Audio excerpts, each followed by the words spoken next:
Um, so first item on the agenda is approval of our September minutes. What? I'll move to approve the minutes. Second. Okay, all in favor? Aye. Paul was making, I don't know why he was doing that to me. Okay, so we have Joe Holland here. He wanted to discuss some, I don't know, concerns, questions, thoughts he had about our policy review, and then we'll hear him out, take note of those, and then we'll dive into what's on the agenda. So take it away, Joe and Steve. I'll turn it over to you.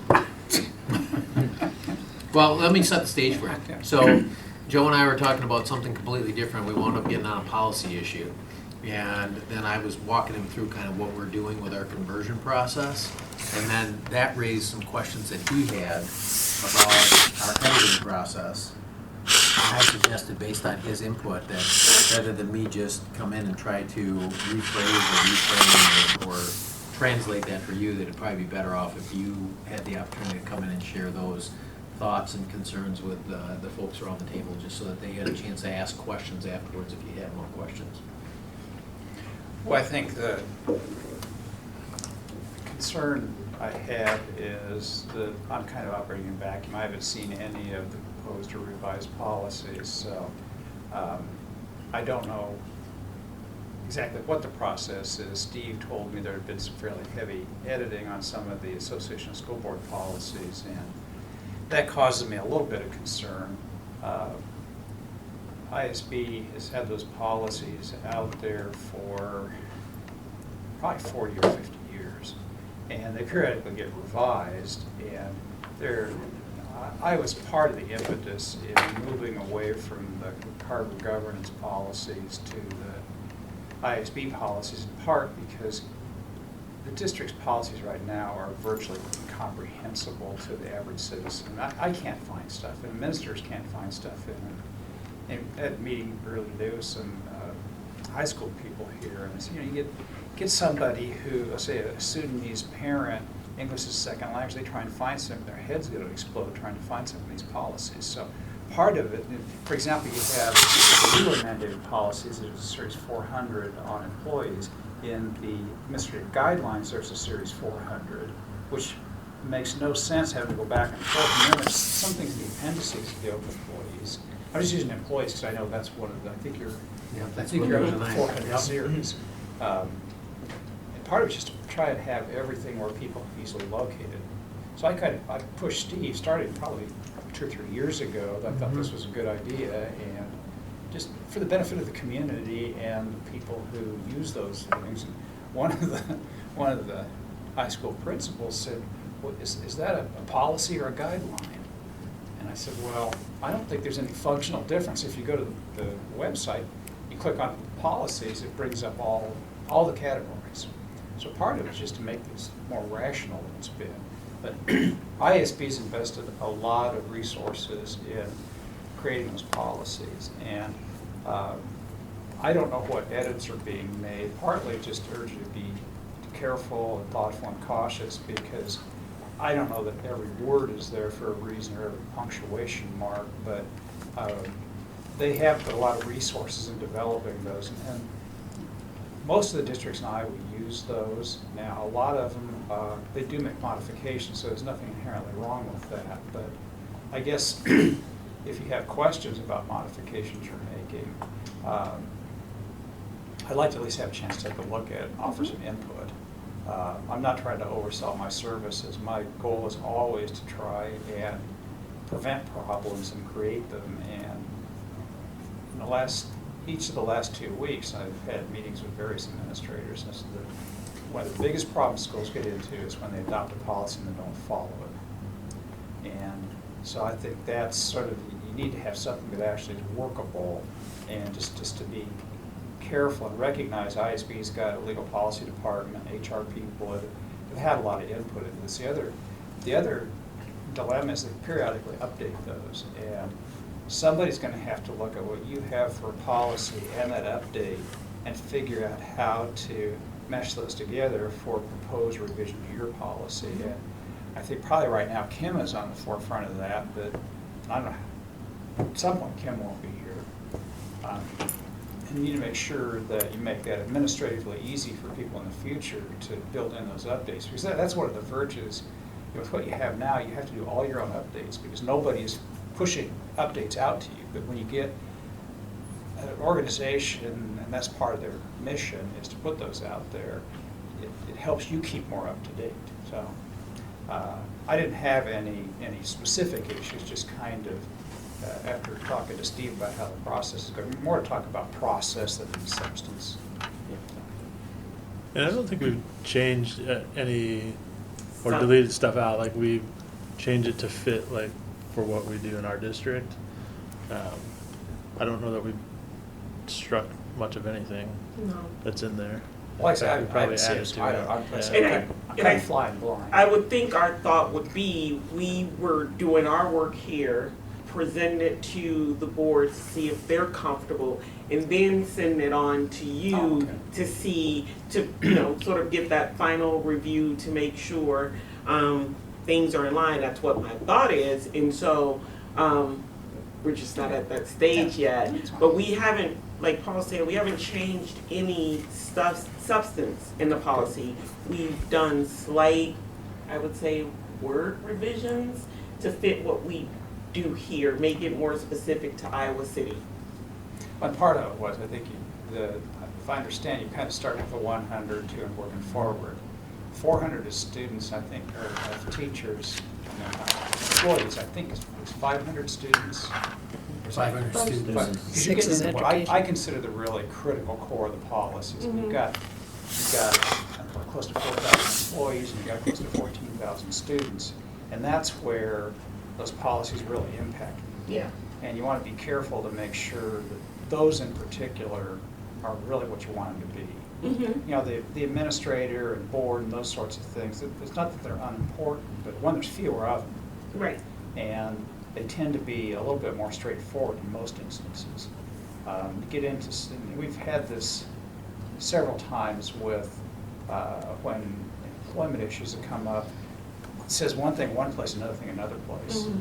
And that sort of conflicting or ambiguous provisions are a real problem. Everybody needs to know what the operating structure is. So I think, Yeah, we've covered the ones, the twos, the threes, and the and the nines. Yeah. Is what we've done so far. One, which nines? that's school district. ISB nines. Yeah. Okay, Community so but you relations. haven't gotten into your own administrative We- guidelines. No, and- what we've done with our, We took it all and we folded it in. right, that's what I'm saying, we folded So- our guidelines in. If it was, So I've had to look at a couple of the existing administrative guidelines in the 900s yeah, recently. so we took our admin guidelines and the legally mandated board policy guidelines and folded them into the IASB 900s. Okay. So, So And then, those are still at the review stage. so my question is, since we've already done those, have we voted on them as a board? Do we No. have to?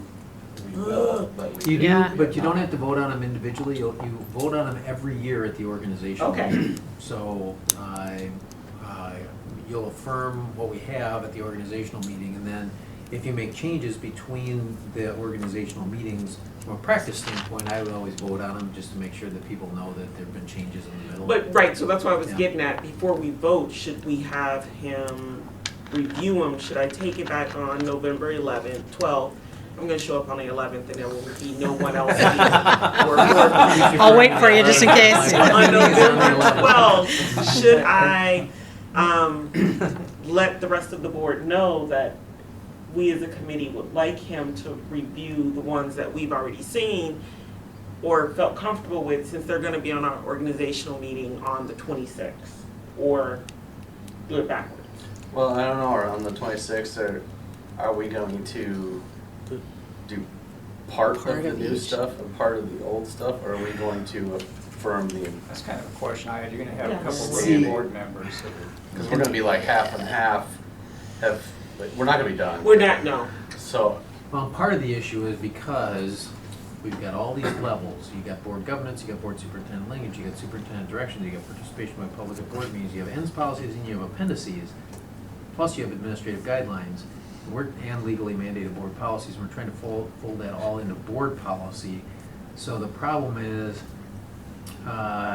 you've got some pieces in each of those that live in different policy sections. So there's a ton of stuff that lives in the 200s, the 300s, 400s, 500s, 700s, 600s. So it looks like it's hitting literally every single section, 100s. So it's tough to peel, it's tough to adopt any one section without doing it en masse. It'd I mean, it's probably almost better a just wholesale to change. To adopt. approve the old ones and then Okay, do these all as a finish. Do with the these en new- masse, With yeah. the new board. okay. Yeah. So the theory is with the new ones, we will have the board agree to send them off to you for review before we vote on them.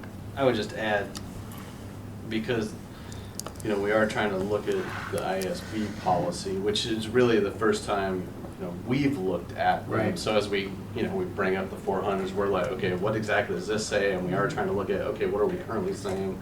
Because I totally agree that we can't adopt a policy and not follow it. So I think some of the talk, as we've kind of gone through and say, well, what are we actually doing? Are we following what ISB says? Are we following our own thing? Are we kind of doing this hodgepodge kind of thing? And I think that's where we've tried to look at, okay, let's look at the language then. If we're actually doing this, then that's what should be reflected. And I think that's I don't know. yeah. No, a good I don't approach. think You look at your policy and say, okay, this doesn't match what we're doing, so either change the policy or change what we're doing. It's a good opportunity to say, okay, what do we want to be doing, and have a policy that matches that. Maybe what you're doing in an area is just fine, it's not a policy that conforms. Part of the reason I've had these meetings, I'm not going to go into it now, is because you're doing some things that follow policy. Bless you. We're working on how do you remedy that. It comes up at a really good time, since you're doing all this anyway, to make sure that the policy fits the practice.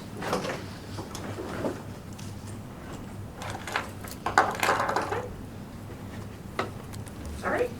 One other issue, Chase had contacted me about this, is driver policies and testing drivers. And that's something we need to look at very carefully, because there's federal laws, mainly dealing with transportation. Those mostly relate to common carriers like bus lines and railroads, people in safety-sensitive positions.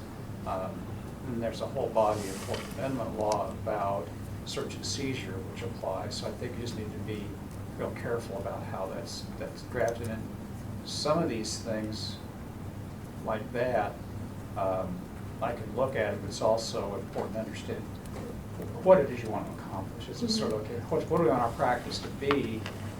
And I can tell you, I think this does, I think it doesn't, and what you might want to change. And most of these policies, I doubt we'll look at in excruciating detail. I mean, a lot of them just kind of look at it, skim through it, it's okay, and turn the page and do another. A few may need a part to look. Sounds great. Okay, All right, thank you, Joe. you're welcome. Thanks. All right, next item is legislative priorities. Steve's made the updates. Ready to go. I know you've been through it several times. We just didn't have a chance as a group to say yay or nay to the format, in particular to the sub 3 in here. Probably the biggest change in there is we went through, thanks Joe, we went through the last 10 years and we're able to ascertain that our costs went up 4.4% on average per year, each year over the last decade. So we've got the 4.5% increase in there directly indexed to our personal costs here in the district. It's not a district average. It's not an arbitrary number, but it's actually directly connected to our costs here in the district. Obviously, a big part of that increase in cost, the increased number of students that we're educating, but that's our annualized cost increase. So if people ask you where did that 4.5% come from, it came from the 4.4%. People ask you where the 4.4% came from, right out of our business sheets. So that's the big change. That increase in cost has been capped though because of, right? It's like it would have been higher had we had the money Oh, to spend more of it. absolutely. Absolutely, Yeah. yeah. So we're needing this money to keep up with what we're already doing, which is based on not getting enough money in the So, first by place. the way, people will say, well, how in Yeah. the world did your costs go up 4.4% if supplemental state aid only went up this percent? Remember, we've got SBRC provisions that we're allowed to request modified allowed growth. We do that every single opportunity we have. This year, it turns out, actually, which we didn't know, because of the federal reduction in Title I, they're gonna allow us to go to the SBRC and ask for relief for that $143,000 that we lost in Title I. That we just found that out, literally last week, what day is today, Tuesday, it was last week, maybe Thursday, so the state finally gave us the green light on that, so Diane's working with Leslie to write the language for the petition, so you'll actually see that in the board meeting in the future. So that's, people will say, well, state aid hasn't grown 4.4%, how did your expenditures grow 4.4%? Well, it's those expenditures, it's the dollars that we're expending out of PEPAL, SAVE, right, all those costs in there when we look at that, so. Increased enrollment, I would think is the. Increased enrollment, so we get modified allowable growth for that, so there's a lot of different things that play into that, but that's, And not just state aid. right, it's not just state aid, because you might have people that'll ask you that, Okay. so.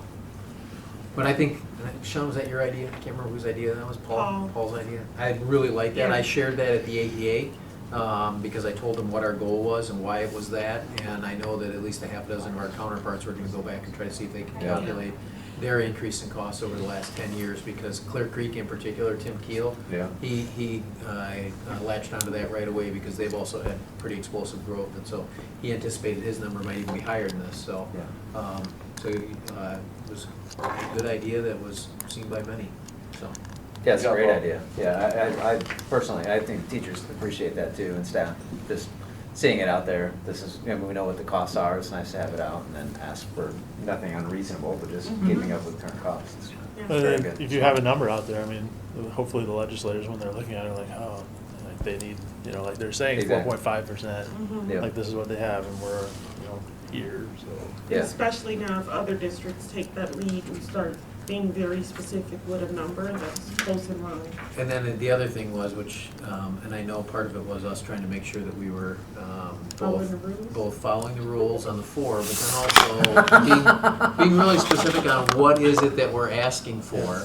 And that was a big plus too when I was talking to the folks at the AEA, the other soups up there, because mental health services has been such a high-profile issue, but how can we be expected to do more without more? Right. And so by us pointing out that we're looking at spending it on mental health, on four-year-old pre-K, and on CTE, again, there was a lot of nodding heads and affirmation on that, because we'll continue to do the business we're expected to do if you give us the money that allows us to drive that forward.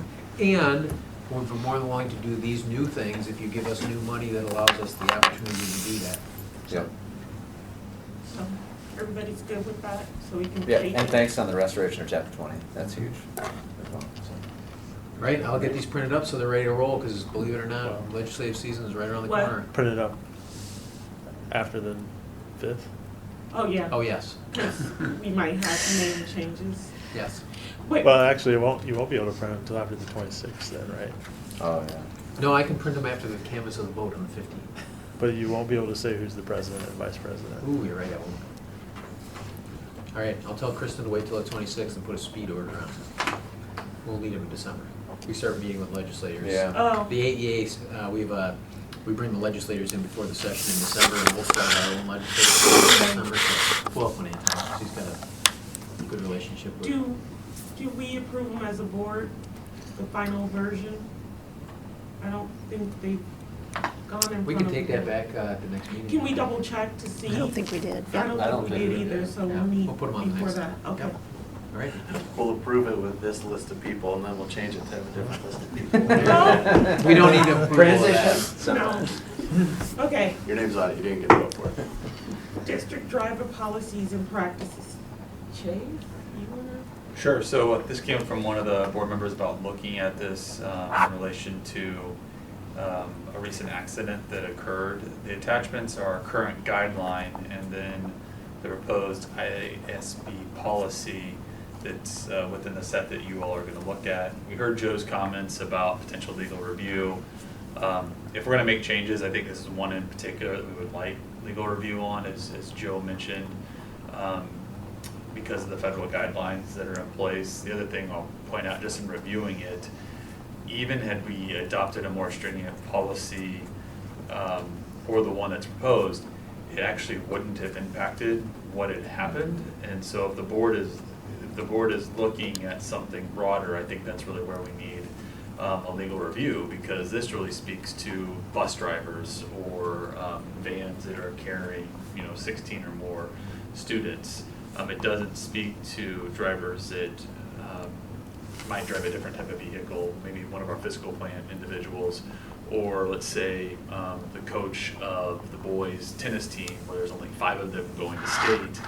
That wouldn't actually fall inside this policy. And then there becomes considerations of our negotiated agreements and some other pieces about it. So I don't think it's a bad thing to have in place, because we have a lot of individuals that do drive vehicles. It's something that we've worked hard in transportation to provide driver training on the front end, but in all honesty, we don't have a lot of policies around that. So I think that's something we do need to work on to bring better guidelines to it. But it's a broad conversation, to say the least, as compared to what these suggested policies are. Yeah, I would, broadening the conversation, I think, is exactly correct. But not so much who does it cover, but what is it covering? Mm-hmm. Because quite honestly, I felt really uncomfortable when I opened board docs and what I saw was drug and alcohol testing program for drivers. Because anybody looking at that is going to say, oh, that's why that driver got in trouble. Yeah. Yeah. I mean, just having it there Yeah. made me uncomfortable, because that's all it talks about. Yeah. Which I don't think that can be the whole policy. I mean, I think you have to make sure you're following, to Joe's point, making sure everything's legal and stuff, but I don't think there's anything wrong with having this section that says, obeying all the traffic laws and not getting cited for driving with it while texting or whatever, those types of things Right. are. Like, that kind of stuff needs to be possible. Like, if you don't, you need to do this or things happen, and just having, because everything in here is about drug and alcohol Yeah. testing, and And that's if you very look, limiting. if you Yeah. look at where that came out of, which you gotta go down to the next item on the agenda, but if you pull up the IASB, section 403 is employees' health and well-being. 4035 is substance-free workplace, 4035E1 is notice to employees, R1 is workplace regulations, .6 is drug and alcohol testing, E1 is notice to employees, E2. So it's embedded in a bigger piece. We're connecting it to the drivers here because that's what it's directly related to, but just recognize that it nests in a bigger set of policies that are really about a substance-free workplace. So you're right, though, when you look at it in isolation, you don't see any of that context with it. Well, It's a broader conversation. Sorry, go ahead. Well, I was just saying, well, if we're going to have driver policies, it doesn't, having it nested in a drug-free workplace is not the place to put it, right? Correct. I mean, parts of it could be, and it could be redundant there, but. Could be Because- cross-listed. yeah. Right, because it is broader about expectations for individuals that are driving students. Right. Part of that is, if you do get an accident, what is the protocol for who you call and when you call them? And, I always advise our staff that they shouldn't be driving students in their own vehicles, and that's not what's happening here, but as, Brady knows, especially at the secondary level, people are doing it Yeah. out of kindness for the right reasons to support our kids, but it creates these liabilities that when we don't have policies and procedures in place, we put the district and the employee and the student all at risk. And so I agree, it is broader than just post-accident drug or alcohol testing, Right. because that isn't what was involved in the most recent incident. And so to try to pinpoint at that as the thing is mischaracterizing the conversation. And just for interest's sake, there is a 401 in that, when we start talking about the next one, because, you've got all this stuff nested together but separate. There's a 401.12 talks about employee use of cell phones, and that has a specific prohibition for driving. Oh. But it's not a driver policy. Right. It's listed in cell phone policy, and that says the use of cell phones and other communication devices may be appropriate, blah, blah, blah. You may possess one, you may use it, but then down here it says, employees, except for bus drivers, are prohibited from using cell phones while driving except in case of an emergency. So that's not in a separate driving policy, that's actually inside the cell phone policy, so. And they would have to go to multiple places to read all of that, and Mhm. so what we need, Now, I don't know if the, Specific yeah, policy. if there's a driver policy that would then encompass all of those and essentially be cross-listed with it, so. And one of the things that we're in the development stages on is a revamped driver training process. We have a live training that we require drivers to do, but the university also has a set of driver training online modules that they use as refreshers and for individuals that, where your main job isn't driving, but we Mhm. still need you to know these things for transporting children, and so we're starting to look at that. And there's a way that I think that we can incorporate some practices and some policies, and even, you know, we look at our, what do we call it, what, we use the internet?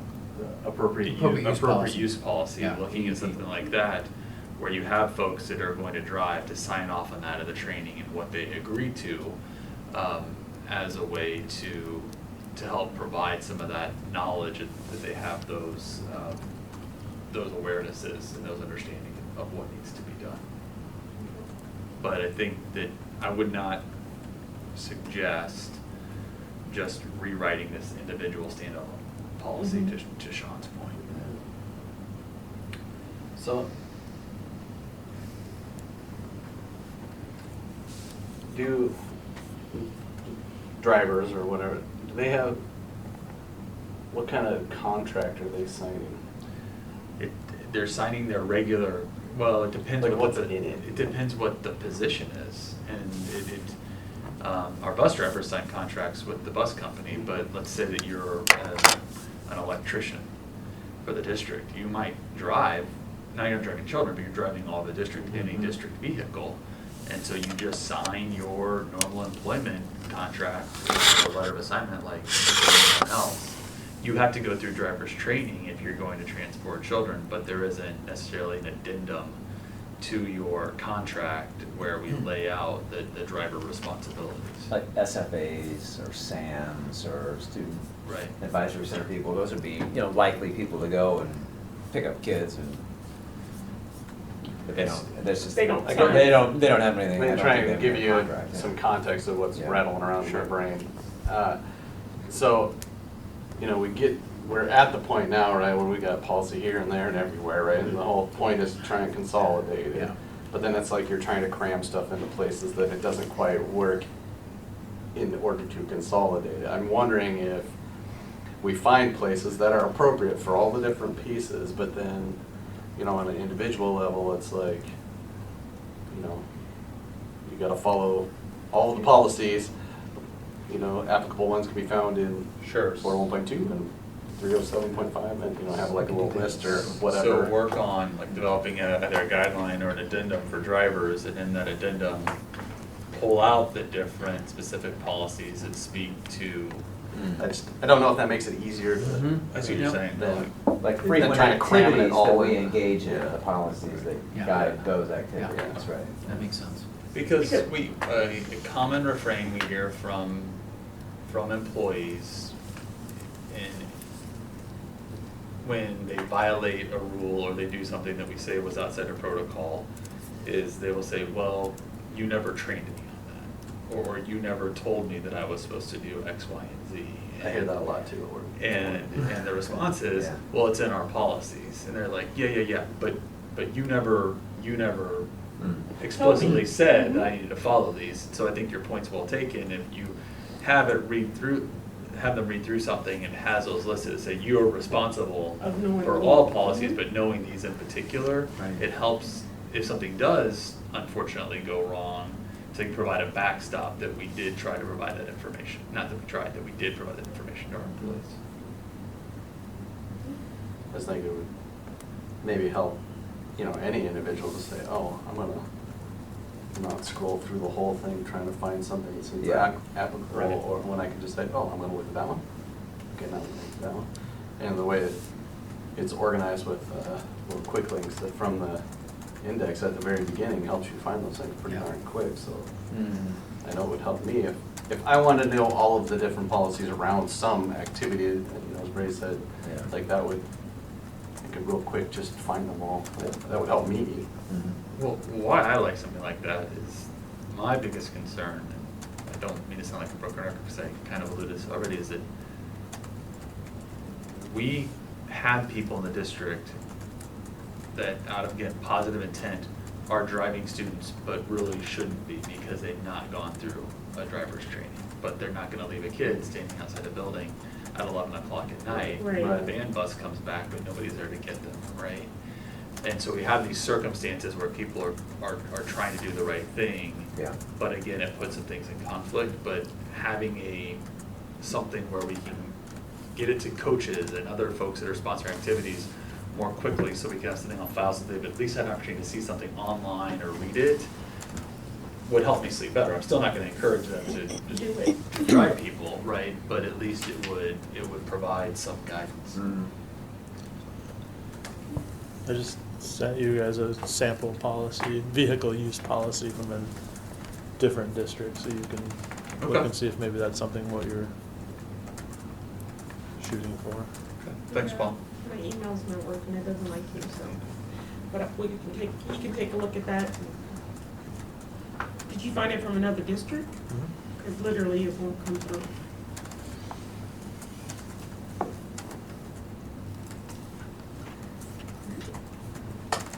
Well? I'll need you to send it to me. I'm Okay. sure that's what it And is. Chase, Yeah. I think on that point, that the trick is that, like you were talking about, sometimes it might be a student senate advisor who's at the dance, the homecoming Yeah. dance. Right. So they didn't go through the driver training because they did never anticipate that they were gonna drive a kid home, but there they are, sitting with two kids and it's cold and raining and they're going, I'm not gonna call the Yeah. cops and. Well, we've Gonna tried drive to, them home. we've tried to instill in them, take a second adult with you, which is Yeah. problematic, sometimes there's not a second adult there. Yep. I mean, we probably can't cover all of those No, instances, no. but having what Paul sent, that I'll get eventually, and maybe revise, working with you, or we can get, yeah, Sure. we can get there. All right, anything else on that topic? Okay, the meat of it, 400s, yay. It's a meager 177 pages. We're gonna stay Didn't open it the last couple days, like, done oh with my all of goodness. them. Not as long as some of the questions. Okay, Our minutes from the last one said we were gonna pick up at 4:10, 401.11. which Paul has been literally from our last. Which one? 401.11. 401. Employee orientation. So, I know, but we have a visitor. We do have a right? visitor. Oh, So have you looked at all the other ones? We're gonna jump right into 401. name a number and I'll recite it. I will link to it first. Okay. Yeah, I've Well, no, looked at I didn't know some, if you had Yeah, shared any concern with what we've already discussed, or. I haven't had a chance to Okay. look at that level, but I appreciate that. So we're gonna dive in at Yep. 401.11, Okay. as noted from our I gotta last. find another minutes. one. I'm only at point one. Did anybody have any edits on this one? Concerns?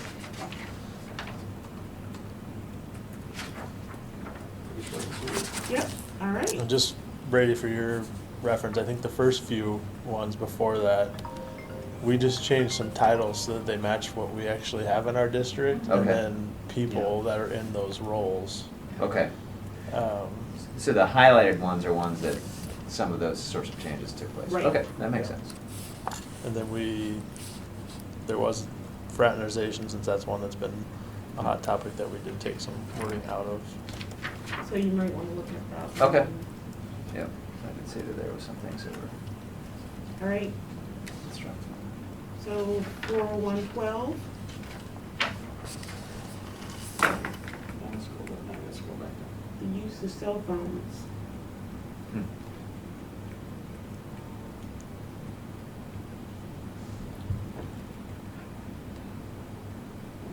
And that has a school bus driver. It does. Yeah. Yeah.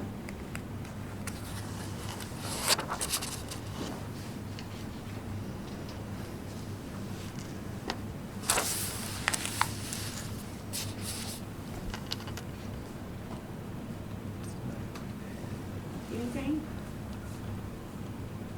And I'm trying to get to 10 because it's got like handbook stuff crammed in there, so it's like 40 pages long. Just to get, I was looking at an old one. It took me a while to get back. Okay. So, are you good now? I'm finally on it now. Okay. So I guess for the question that we were just talking about, right, and specifically talks about school bus drivers, I mean, is that something that should be broadened right there? You know, or is it? Well, if you go to 12R1, it says employees are prohibited from using a cell phone while driving unless in case of an emergency. So that would encompass all drivers, correct? I would think so. Any employee that's driving for school purposes. Yeah, and in 12, it says it too. Employees except for bus drivers, see below, are prohibited from using cell phones while driving except in the case of an emergency. So,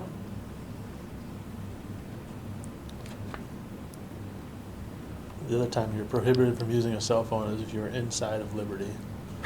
That's why they did it. structural issue. It is. That's And exactly why asked they him did in our that. meeting on Monday where he could take a call and Brady pointed outside. Go outside. Yeah.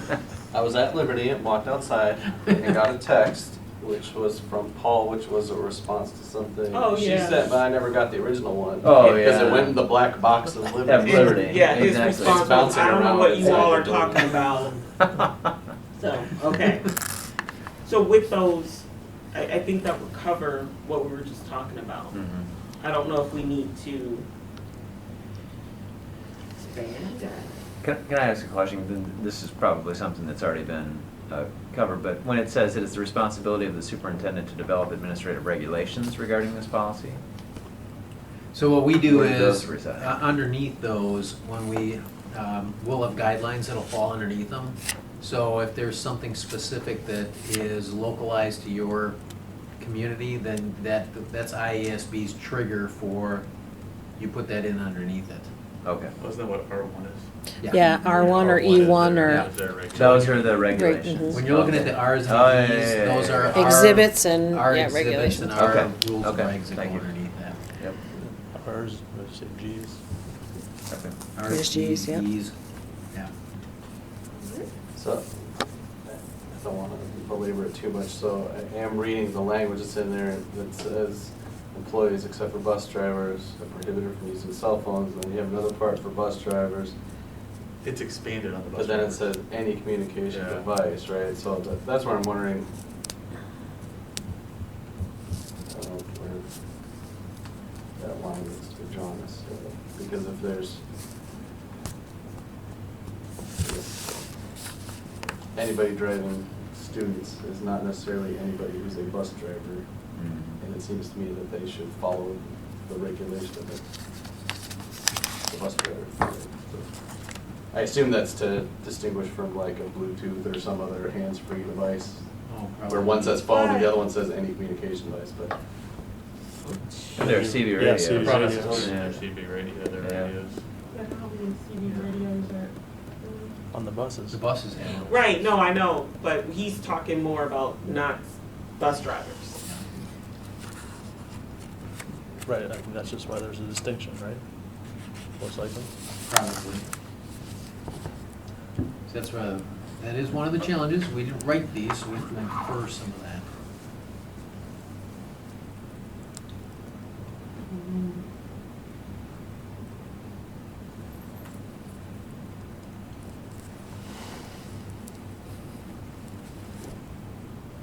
So.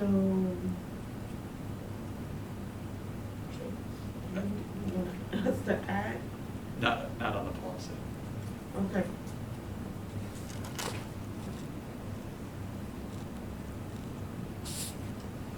Because that's gonna be added on the addendum.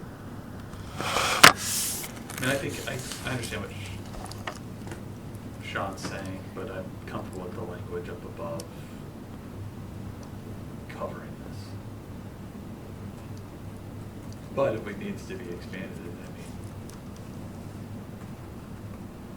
I don't read cell phone as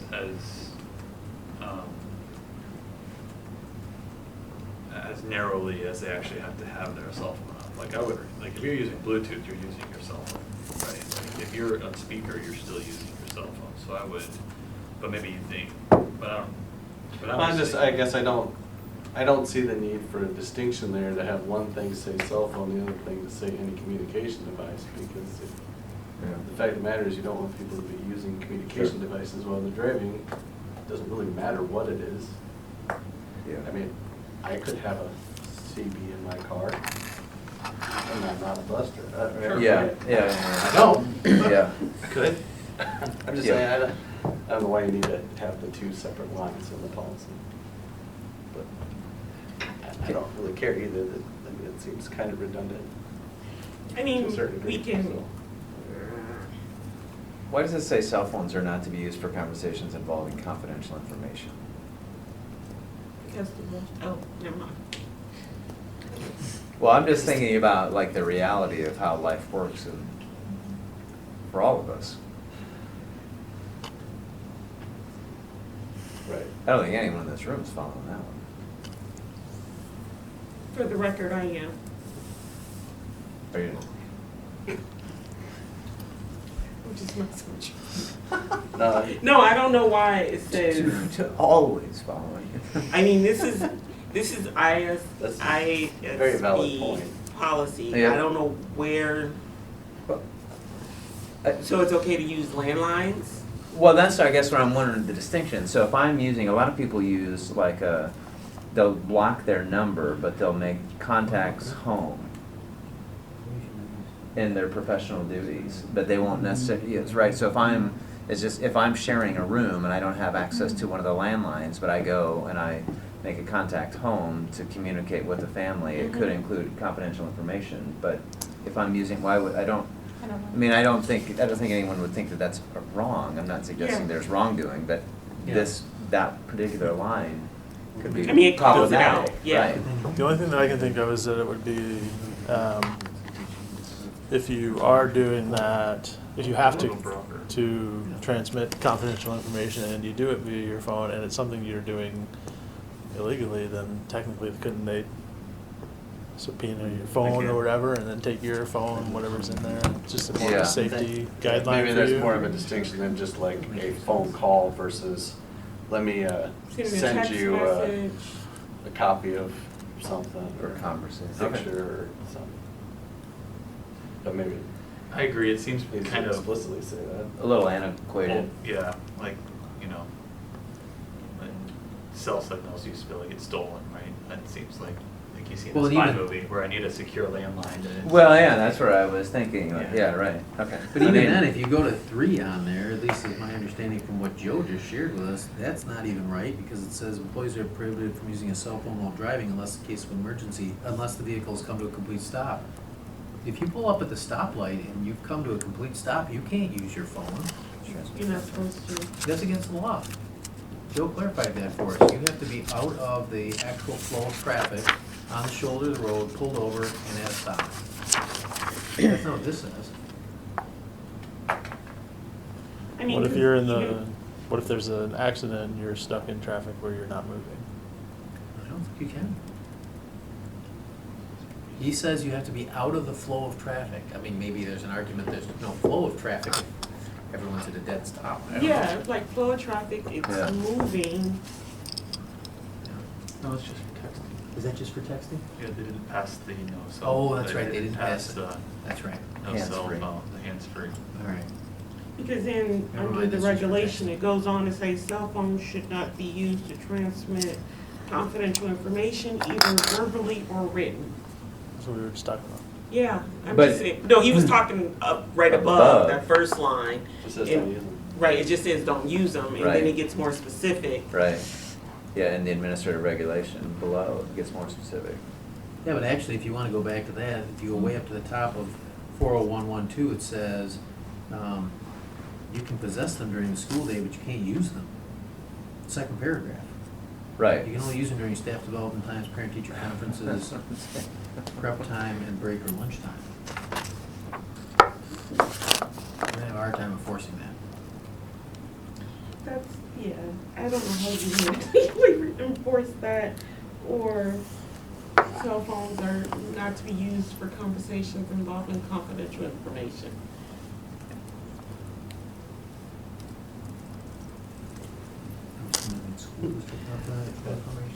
Kind of is exactly what Joe? Joe was just saying, Yeah. that's having a policy that nobody's gonna follow.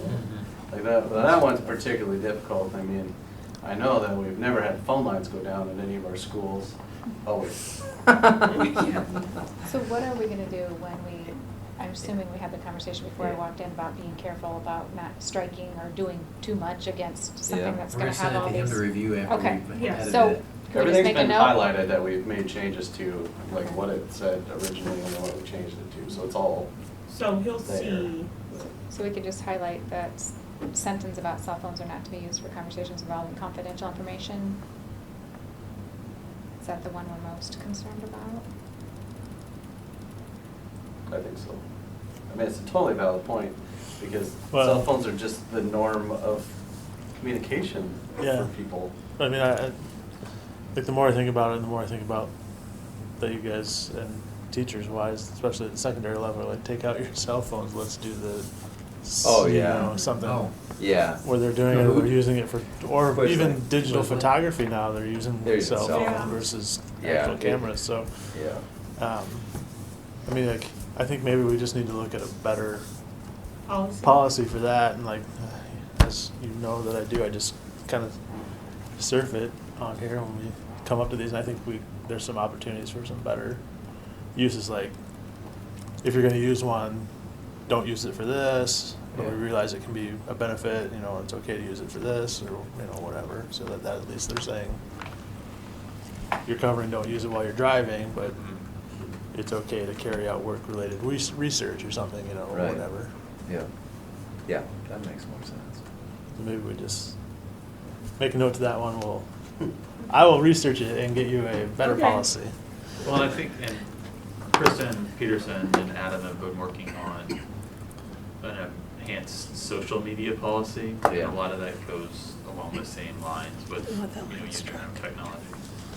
But it's also unreasonable to think that people aren't Struck going it and highlighted in to red.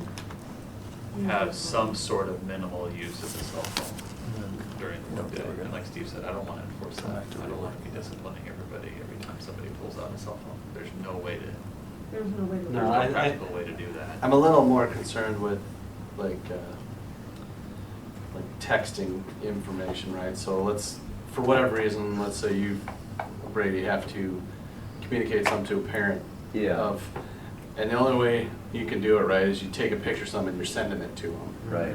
I Right? get that. And, oh Yeah. crap, I sent it to the wrong contact. Yeah, for sure. Right? Like, Yeah. if you're calling and talking to someone, Yeah. you know that who you're talking to, right? Yeah. Like that, there's more control over that. Yes, I agree with that. I don't know what it is, you take a picture of it and send it Yeah. something. No, but I mean, I suppose think can that, happen. yeah, Mhm. for sure, yeah, that makes sense. So Paul's gonna research that before the 5th. You got nothing going on It between would you. cut down on people's work outside of the contract time. I think people use their phones for a lot of things, grade Yeah. reports they send out, I mean, it'd be going, all right, well, I'm not at school on a landline. Okay. So, 113? Real quick, on that regulation, sorry. Yeah. I forgot we were doing regulation too. We provide cell phone stipends to employees that have to regularly use their cell phone during the course of the business day, to even, but for business purposes. Yeah. We don't, given the fact that the vast majority of cell phone plans are now unlimited minutes, Mm-hmm. we don't have people submit for reimbursement of their cell phones. So this idea that we would reimburse for use of a privately owned cell phone is outside of our current business procedures Okay. and practices. So as you look at things, that's something we want to. We try to limit it, and I have to play the bad person that says, no, that's something you could do from the landline, just Yeah. because you'd rather use your cell phone, we're not gonna give Give you a you money. stipend. Mhm. But there are some folks that do So- need those. We need a When you're researching the cell phone policy, see if you find one that has a stipend clause. Well, I mean, it's just the reverse, right? We would just Yeah. say that school district employees maybe provide a stipend to Or conduct use- school district business There in we go. accordance with policy and regulation. Instead of reimbursed, are you guys fine with us just scratching that and putting stipend? The wording is there. It works for me. So there are a couple of reasons to do it. A, it's, and this is nuts, and I remember some things he told me, but A, it stays with our common practice, and then also, if you remember, one of the things that Craig Hansel shared with us last winter was when there was an audit out of, what was it? It was the Waukee. One of the ideas is that people were, Marshalltown were being provided compensation that really wasn't accounted for. Mhm. And so this is another way to make it public, showing that there are cell phone stipends. Now, we've been putting stuff, I can't remember if we put them on the board. I don't We do. think we do put them Yeah, on the we board. put them on the board agenda. I think, I'll have to check that, I think they stopped that. But anyway, Yeah, there was a whole laundry list of them, these guys in the physical plant and some of the other people, I mean, it was like pages of them. and so it would be a good compliance from a Yeah, business. I don't remember Okay. seeing those, From a but business standpoint recently. as well, that was on Yeah. that too. I We'll don't have to go back and look. know. I know we used to put them all on there. So back. Okay, so, It would be good to have. Yeah. wait, school district will receive stipends.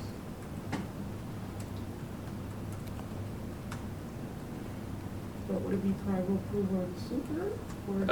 Or designate, or private brother, designate? secretary, or designate. Okay. Because they come through. The board. Okay. Staff technology use and social networking. Hmm.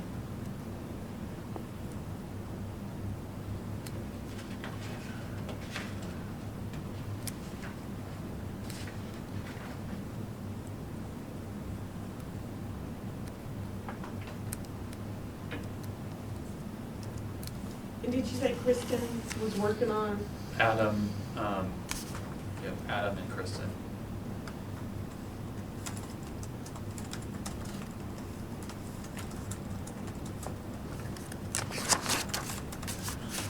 There's been a lot of conversation around this at the state level with the different technology directors, and so Adam's pretty up to date on where the other districts are. I don't have a lot of detail on it besides beyond that, I haven't seen the latest draft. Well, I would say, kind of an overview, it's a fairly dry kind of topic, but, with the procedure addressing passwords and system admin and remote access and data backup and stuff, that stuff is really key to the concerns a lot of folks have had when it comes to, we talk about safety and security and, those kind of record-keeping things and making sure that stuff is protected. So it does have, bigger impacts than just, my little office computer, I need to not write my password on a Post-it. Right? I mean, it's deeper than that, so it's important to have good stuff built around it. I like, as policy, I like the fact that it says, process or procedure will be created and able to address these things, right? This little bullet pointed list. I don't know that board policy needs to then say, this is how you're going to do network system administration, No. right? Because that will change every Yeah. few months as, hardware and software changes. Yeah. I mean, I like the bulleted points on, where am I? Networking, 40113R1, where it goes into detail about access and management.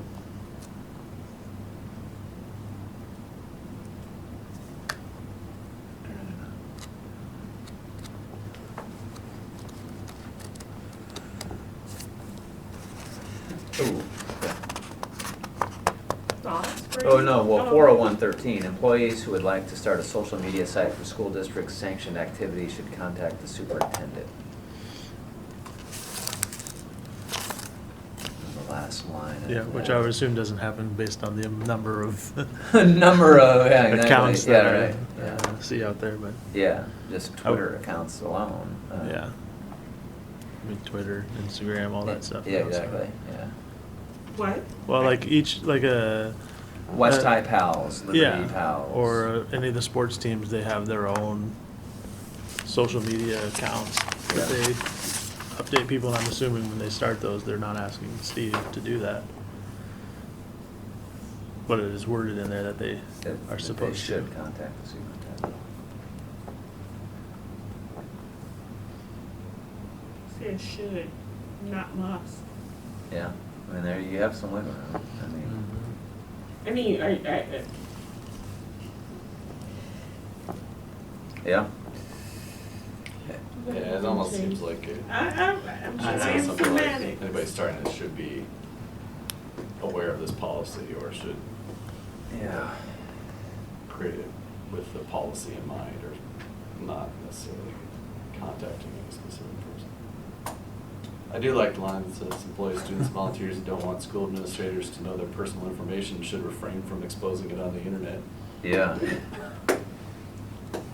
I should tell people who apply for jobs in my company that they probably shouldn't post a lot of their stuff on there. Okay. You know, I think that if this is kind of that broad overview, it's in working on the regulation and then also the acceptable use policy. And so to Brady's point, right, I don't think that they are contacting the superintendent, but I think there's a reasonable interpretation when we say superintendent. We either mean the superintendent or designee or the administration. And so if there's an acceptable use policy, it probably does, or guidelines should talk to at least letting your building administrator know. Yeah. At one time, we thought about requiring new teachers to have a website, right? It was like gonna be a requirement, and I think we kind of backed off of that. But that wasn't the word, that's been a few years Yeah. ago, Oh. but there was one point. Oh, yeah, for sure, yeah. Do you remember? Edline, yeah. Yeah, yes. The deadline, yeah. Yeah, I mean, well, we require canvas at the secondary level. Employees shall not post confidential or proprietary information, including yada, yada, yada, without consent of the superintendent. I think some of these things are just written for small districts where I mean, that's a. there's nobody else to Yeah, go so to. your building principals are at an event and they're tweeting out.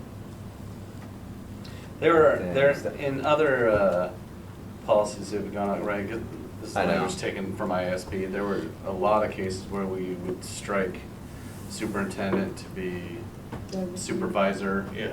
Yeah. Or some other Yeah. random word that made sense there, Yeah. right? So I don't think the intent is. Yep. That Steve's approving Right, of I don't it. think it Yeah. is either. I mean, we could change it to supervisor.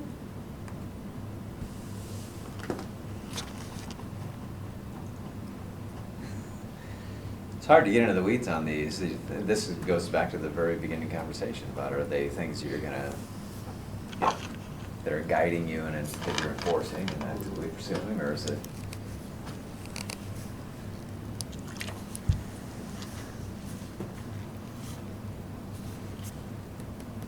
I would, for the last one you mentioned, I mean, I think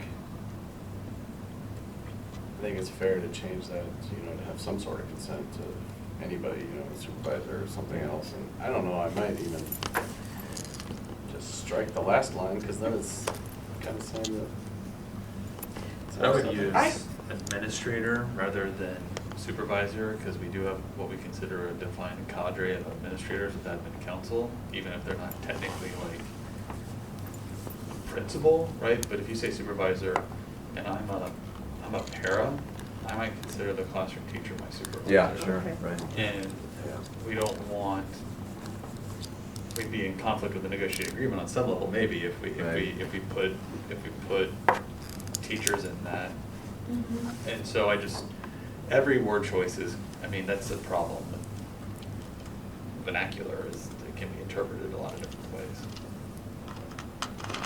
Probably why they use superintendent, so it was Yeah, pretty it clear. might be, right, exactly, that's where it ultimately resides. Yeah. But I like the point of administrator. If you're just looking for flexibility, I think, but. You can send the superintendent, you could also just use designees. I was gonna say, or do you I- keep it consistent with or designee on Or all of them? designee. That's what I, Okay. that's That my, way that's it's- my yeah. actual preference is superintendent. Yeah, designate. that way. There we go, that's simple. Well, the very last, when we get there, the very last paragraph in the 40113R1, page 2 of 2, there's probably some stuff in there that we'll need to dig through, whatever we get. Where what? Is down under the regulation Oh, of the same. oh, yeah, there you go. Oh, golly, yeah. Oh, The text list of superintendents. Yeah. You're in the other technology issues. Yeah.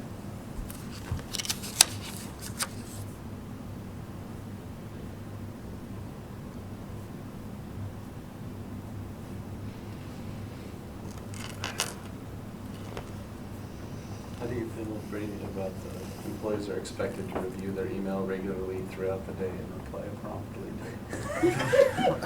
I didn't know I had email.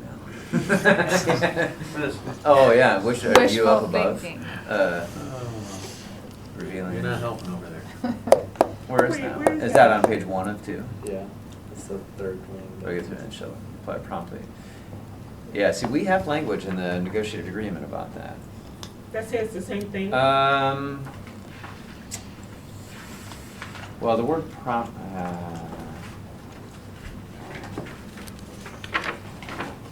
Make sure he's reading it accurately. oh no, well, it's under the professional expectations, and now I'm not gonna find it like right away. I spend most of my day generally sitting in front of my computer and doing stuff, and I'm pretty quick to respond to the email. But there are times, like today, where I spent my entire morning until lunch hour in my lab trying to fix stuff. Oh, yeah. And when I get back to the office, you know, I've got 50 emails. Yeah. I'm like, I'm doing my job to tell me I have to respond to emails. Yeah. Well, Yeah, I'm with you on that Is too. it? Yeah, teachers are to be regularly available before, man, there's a, I don't know. yeah, I don't disagree. but I think it's also in how you interpret that. Yeah. I mean, regularly could be once a day. Right, I'm looking at it, because, I mean, even though I'm at my desk the majority part of the day, I purposely close out my email because I can get lost in it on the amount of emails I get. And I have set times that I check it throughout the day. best practice. And I literally will close it and I Yeah. pull it up right when I get in, right before I go to lunch, right before I leave. Yeah. And shall reply promptly. Well, if I respond in 24 to 48 hours, that's damn prompt with the amount of emails I get in the day. Yeah. So I think it's It's the regularly throughout the day implies you're constantly checking your email during the day Do you when, want you know, that? you're like teaching and stuff. Mm-hmm. because, I mean, not to out any Yeah. teachers that I know, but I know a teacher quite well, and their interpretation of regularly is that, what? You're on the record. I know, I just said I know Very careful. teachers. Yeah, There are some exactly. teachers Right. is what they Right. say. Oh, yeah, no, I'm You know, with some you. teachers, Yeah. and honestly, they interpret that regularly to mean they check it in the morning before Yeah. they start teaching. They have 6 classes back Yeah. to back. They check it again at that, like, when they're done with Yeah. classes. So, Well, Yeah, I'm with in all honesty, like this would have the biggest negative impact on our support staff, not our teaching staff. I mean, like we have that battle right now of just support staff not having access to their email at all during the day. Yeah. And if we and so if we're just not time, right? If you're a food service and you come in and you're in the kitchen all day long, that's where you spend all 3 hours of your shift. okay. You see what I'm saying? See, that's a good point. So like, I'm with you on this Yeah. about, you know, you could, and we try to communicate in a various ways because we know there's that limited access. But on this, we could start holding support staff accountable for not, checking their email, and we don't want to do that. Well, when you have words like expected, Yeah. you can always say employees are encouraged or should. Yeah, the language, it is also expected that teachers respond to requests from parents and students in a prompt and efficient manner. And But that's under employee hours. What's the language in in the support? contract. Because that was teachers. Yeah, I'd have to look it up. That's in the contract, you said? That's in the contract. Yeah, I doubt it's in there. For the This whole parents. section in here is, I assume purposefully vague. Yeah. Right, I mean, it talks about passwords must be changed periodically. Yeah. And, regularly and prompt, all these words that Mhm. could be defined by however you want to. I guess I struggle with, it's policy, right? Yeah. That it shouldn't be like, well, however you want to define it, and you can make it work to suit whatever your needs are. And if we have a specific thing we're looking for, it should probably try and address that. And if it's something like, important communications come via email, so it's expected that people have, are checking their email appropriate for their role, or, that's still Yeah. vague, but Yeah. it's, Right. it tries to, I don't know. Recognize their And I think about access and volume. So to Tasha's point, Sure. some people don't have as much access. To other people's point, they might have the access, but the volume is crazy. Yep. I try to say to principals, if I'm having a conversation with them about this, like, I think a good rule of thumb is to try to respond within 48 hours is what I tell them, but it's not written anymore. It's just Amy sharing that. But I like Sean's point that the wording you use sounds more reasonable. And not what you said. Oh, giving a reason why using the email is important, but then say, you're expected to reply to it appropriate to your role, right?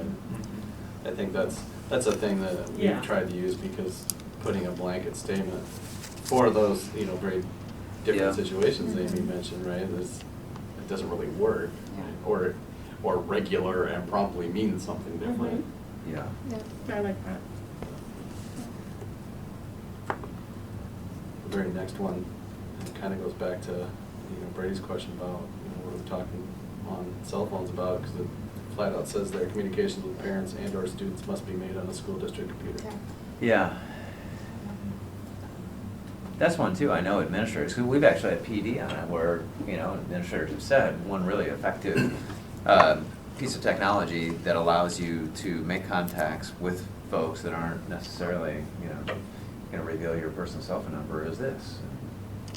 We encourage, you're encouraging people to contact families, so if that's, and build relationships. Well, because that word with communications, You'll I never think finish they these. are getting to the heart of written communication. Yeah.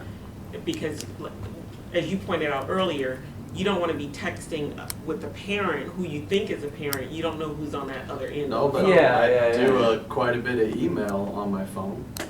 I do too. I don't use my computer all the time. No, I know, but prefer I to, because I think, hate typing on my phone, but Yeah. I do it.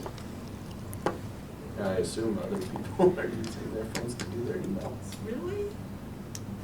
I do. Yeah. No, I'm just saying teachers. Not while they're driving. Or support staff. Oh, outside of school day, at times I am, for sure, yeah. This is too Yeah. much. That's a lot of time. Okay.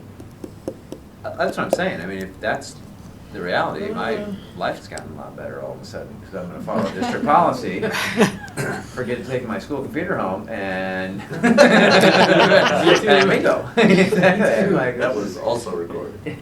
That's So right. the word of must be made on a school district computer. That's not realistic.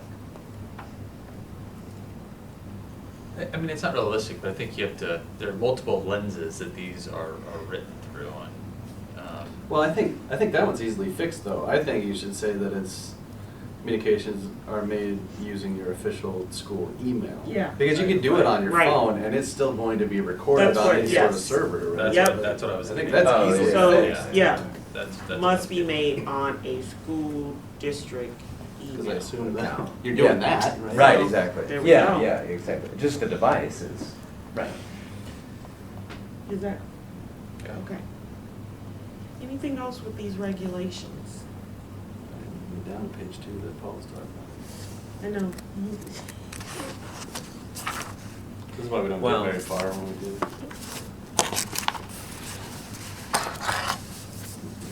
11, 12, and 13.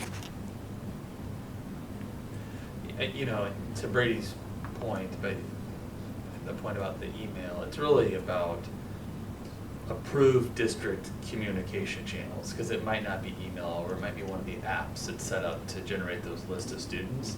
It's almost easier to say what not to do. And what not to do is do not text or email students individually from your personal account, right? I mean, it's, at this point, it's Yeah. almost easier to say what you shouldn't do Yeah. than what you can do. That's valid. Yeah. Just because there are these other ways, but we do want them to communicate utilizing technology that would be outside of their district email. But there's those hard lines that we don't want them to cross as well. We're gonna have to work, I mean, I don't disagree with that at all. I've always thought that in terms of texting, but I don't think that's probably the practice and the norm for maybe just the way that it really actually works. I know. For, you know, I think coaches, there's something that's outside of their control that changes on the fly with weather or something like that, and they, I agree, yeah, I mean, but I don't disagree. I've always thought it, but. We've certainly, in our conversations where we've had some issues that we've had to work through with people, that's the best practice, obviously. A group text with your, you know, principal Yeah. included. No, I guess a different way to look at that too, what you're saying is good, but I know that students communicate with teachers or coaches via text for things like they have an issue with another student, right? And then we don't want to take that away because that's a way for them to Yeah. communicate out for Yeah. for Yeah, safety reasons. for sure. And that may be the only way that they're at that time going to be able to Yeah. do it, or they feel comfortable in doing it. Yeah. So I mean, that's, Yeah, I agree. you know, if someone's texting you because they know you and you have that relationship Yeah. where they feel comfortable going to you, then that's Yeah. something we have to be mindful of too. Yeah. I agree. So, yeah, so in the other technology issues, right, it explicitly says employees should not release their cell phone number, personal email address, et cetera, to students and their parents. So, stops that. Yeah. Right? You want to say something? No, I don't, I just,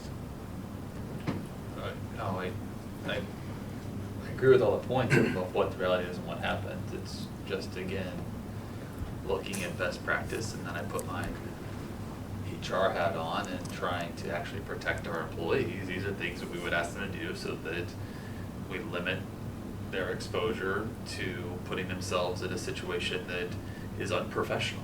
Mhm. And I mean, that's the lens that you look at. It's not to impede the educational process. It's, we have a duty to protect our employees. And sometimes the way to protect them is by saying, you shouldn't do this, this, or this, simply because they have the best of intentions.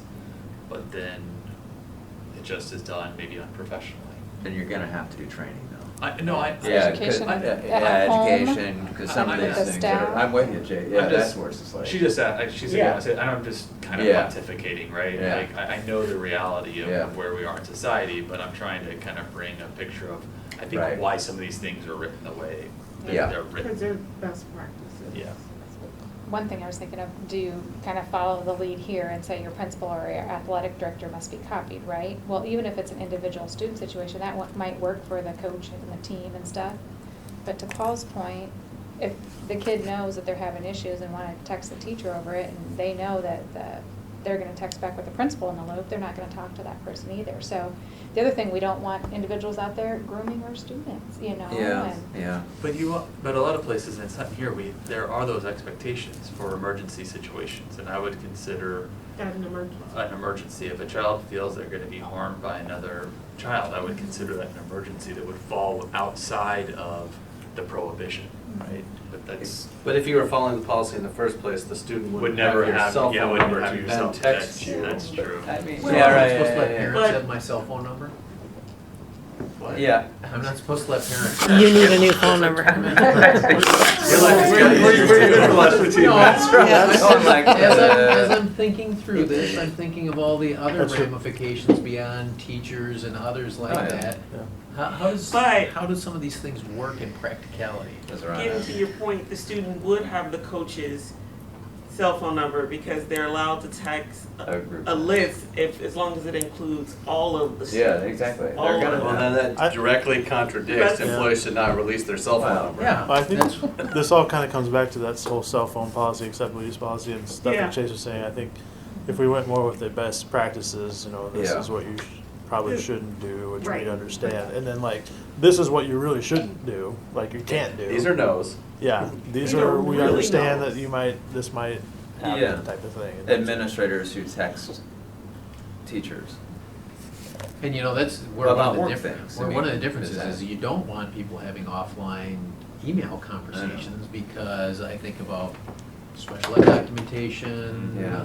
FERPA information, HIPAA information, it's not on our server, back to the earlier conversation, right? So it's off our server, so Well- you definitely don't want people, Yeah, that would be that's what I'm saying. Like this is you cannot do this. Yeah. That's one of those you cannot do this type of thing. Mm-hmm. Joe always tells you not to use your personal email because that immediately makes it subject to open records requests.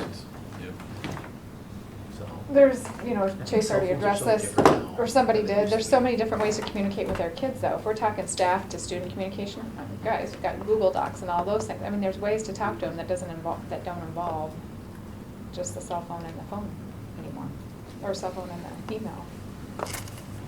Right, but yeah, it's just hard. I think the proliferation of devices. I use my iPad at home. So if I'm doing it, I'm logged into the school server and I'm doing that through Google Docs or whatever it is, it's still not a school device, even though it would be traceable because I'm using But the it'd server. be on the school server. Yeah, exactly. Yeah. I think that's Chase where. said it pretty well though, right? Like approved communication tools or whatever that is. And you can even put in, such as, yeah, we'd have to develop a list. all those various things that we use or something. like Yeah. that. Yeah. Oh, I lost my place. I want to know when they wrote these and revised them. I just think that they just missed the proliferation of cell phones. I do. I just think this was on the front end of it when it was happening. That would be my guess of when they wrote these. Is there a date where? I was looking, I didn't see on this one that there was any. Mm-mm. Well, legal Yeah, reference, probably. 2013 on the state technology use / social networking was legal reference Iowa Code 279.8213, 2013, so. I don't know if that, Yeah, the code Is it reference versus ISB. I assume if we went back to yeah. ISB's Mm-hmm. site or something, and I had revision dates and stuff. Yeah. There's a lot of different, I know, whatever, Remind or things like that, right? Oh, gosh, But yeah. And the that's what I'm tests coming saying. through, like I find out all the time whether my kid's supposed to wear a coat for band because they're going outside. Yeah, people using their phone. I mean, that's where it's like, okay, this is. So I think 401.12 and 401.13, if we just work together and Sure. with Adam, and we can come up with something that's maybe better than what's in here, that's more up to date. I agree. So for now, we'll just kind of make sure those are ones that we're not, I think we do them all in yellow or something. Okay. The entire thing is in yellow. Okay. See, that's what I tried to meet with you yesterday. It's like, oh boy, sticky tab, That was sticky a tab, lot, sticky yeah. tab. Okay, Yeah, that's release smart. of credit information, 40121.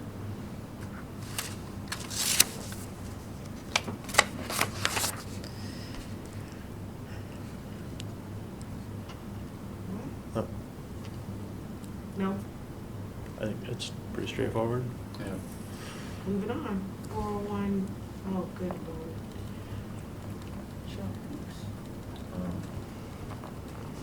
Is it the responsibility of the board secretary and superintendent to respond to inquiries from creditors?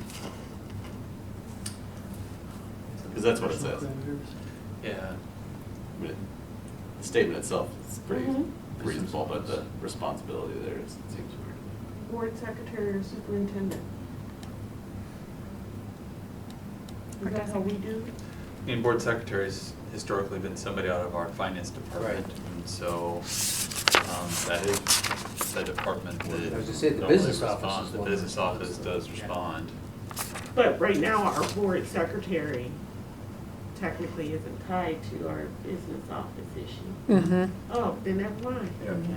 Sheriff Porter's She's the recording secretary. Gotcha. Yeah. Janet would. Okay. But we can make Kim do it too. Just have it say responsibility for business office. Other duties is assigned, We're right? There you gonna go. say, Kim, did you get that? We I want to think it's do business office instead That's the of, responsibility of business office. We don't have to pick and choose.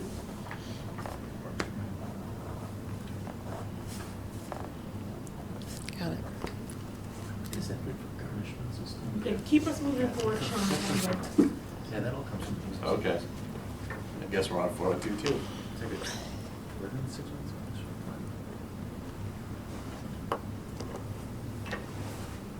Yeah. This has to be changed because the new rule is 3 years. Yeah. For the course. Yeah. It used to come up with your, when your That's the licensure last was one. due, Yeah. every 5 years, and now they've. They've changed it every 3. You would assume that they've upped their. It looks like the language, though, is all the same. The 24 hour, 48. What about the mandatory refers to like a 2-hour training course involving an individual within 6 months of their initial employment? Is that how it works? I think that's still the rule, Mhm. Okay. or was the rule, I think. Is it still 5 years then, or is it Three. 3? then? Three, So both yeah. of those should be 3? 3. Yeah.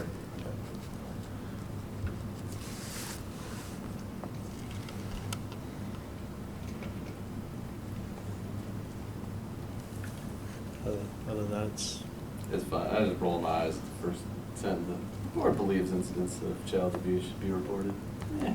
Oh. Yeah, we believe that. That seems, Yes, I seems like know. something we should Yeah. probably do.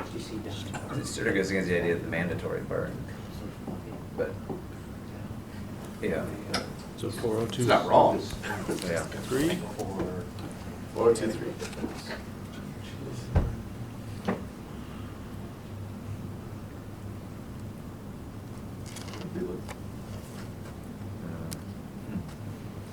Oh, boy.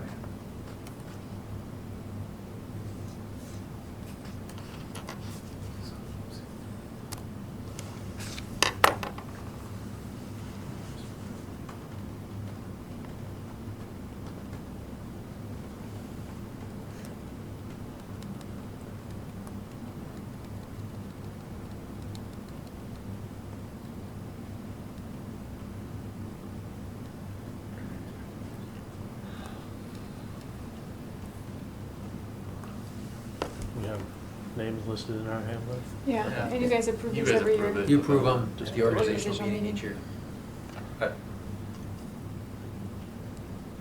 They're in the student handbook? They're on our website. I don't know if they're in the Okay, student yeah, I've handbook. never seen them in the student handbook, but Let me see if they're in the elementary handbook. they might be. Published annually in the local newspaper. Yes. That's not. And posted in all school facilities. We finished them all up. Yeah, does that, I would assume that doesn't happen. What, 402-3? It says the names of the investigators are listed in the student handbook published annually in the local newspaper and posted in all school facilities. So the student handbook is not published annually in the local newspaper. Yeah, No.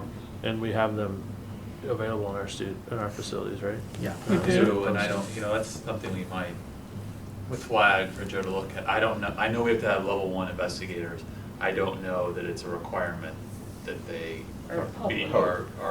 are in the newspaper. No, it's or- saying the student handbook is listed in. Well, Well, that's the other I'm thing, not is I sure, don't- I read it differently, I mean, I'm thinking it needs a comma, needs an but investigator. I'm thinking that the names of the investigators are listed in here, here, Yeah. and here. That's the way That's how I I read would it, read it, but, that it's listed in a but student without a comma, handbook. it reads the way Paul says it. Yeah. Yeah. Yeah, Which- yeah. English comma. So it is in the Oh. elementary student handbook. It's posted in facilities, but I don't think it's posted in, or published in the local newspaper. So it I is would trust listed, the Joe. names of the people? It's not are? the, It it's says the title. ICCSD Equity Director and ICCSD Student Services Director. So, but that's not a name. Well, The names. it's of named people. who the level one investigator Yeah. is, the whoever that person is, and then you.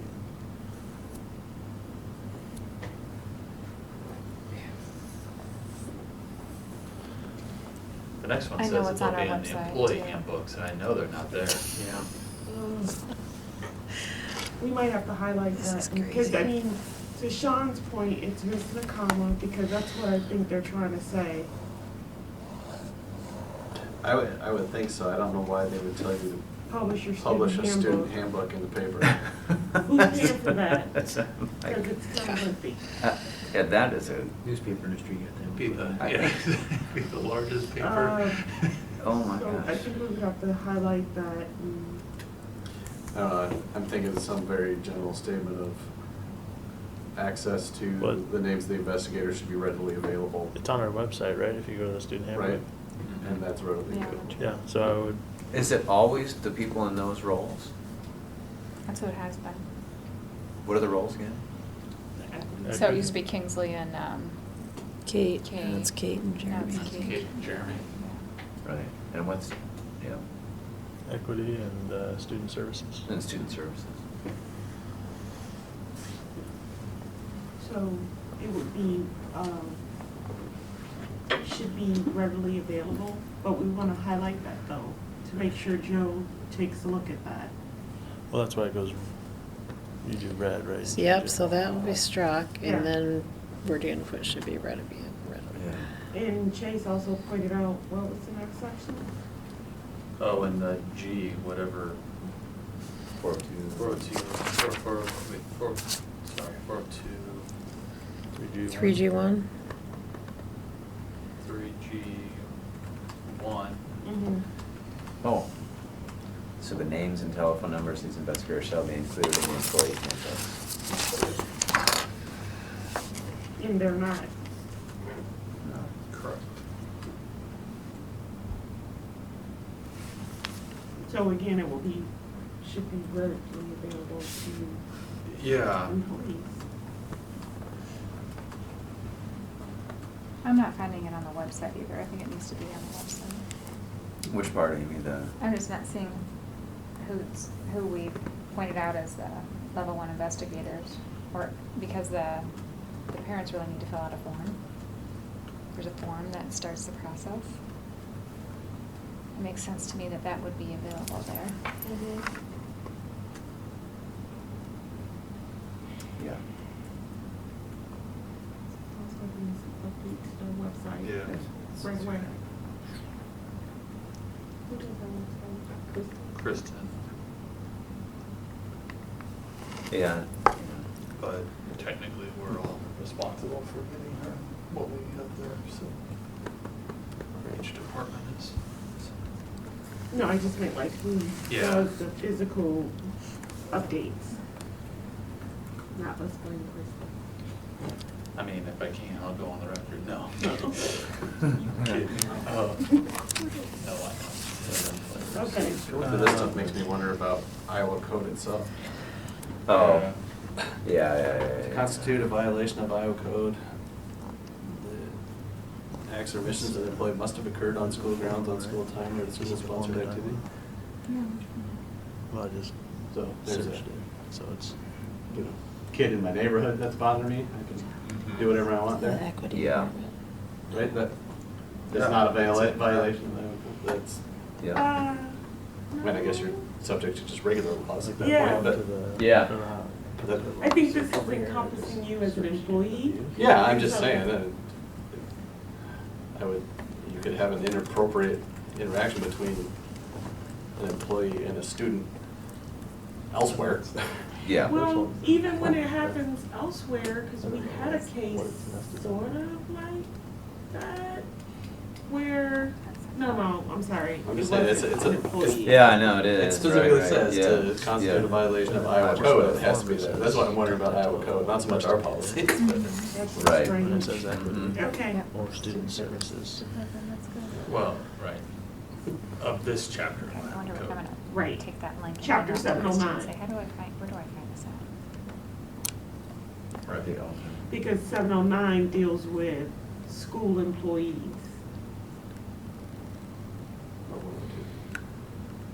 What?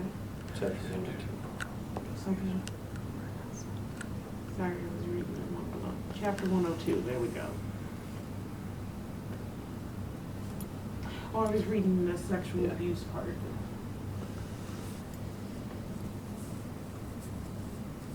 Everything else, I mean, I think we're just So this concerned needs about to- where we're putting the information Making for our sure, yeah. Yeah. So investigators.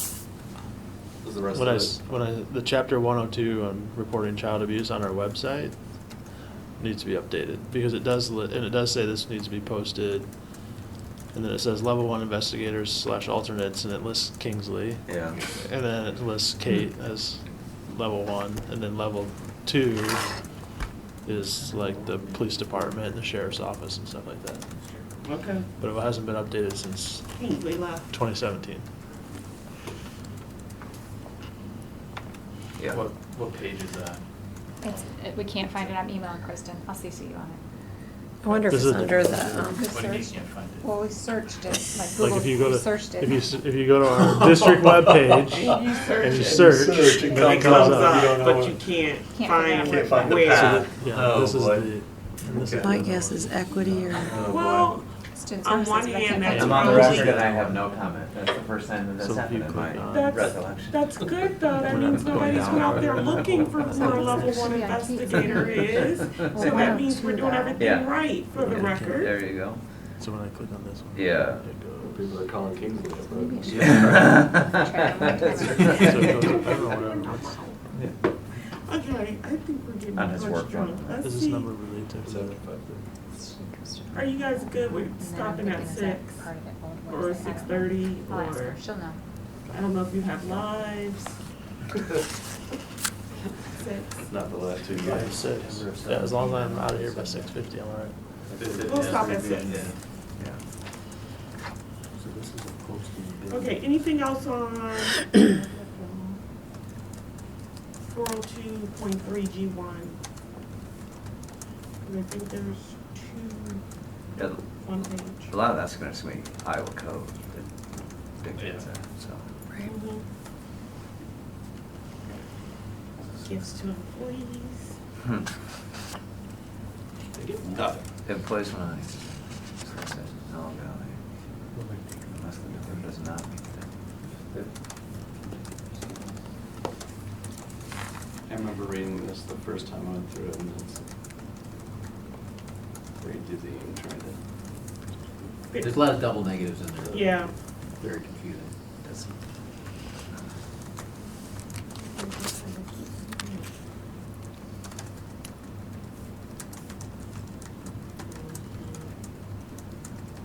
Is this outlined in one of, in their handbooks?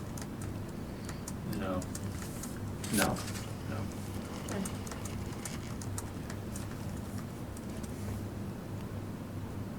Doesn't. I can't. Basically, being over $2 in cents. Right.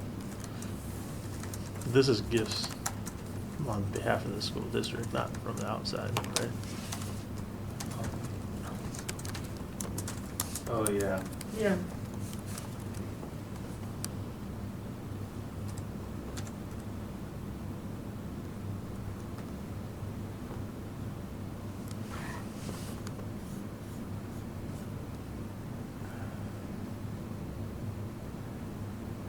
Yeah, the language in that first sentence, I mean, you could change it to get rid of the double negatives pretty easy.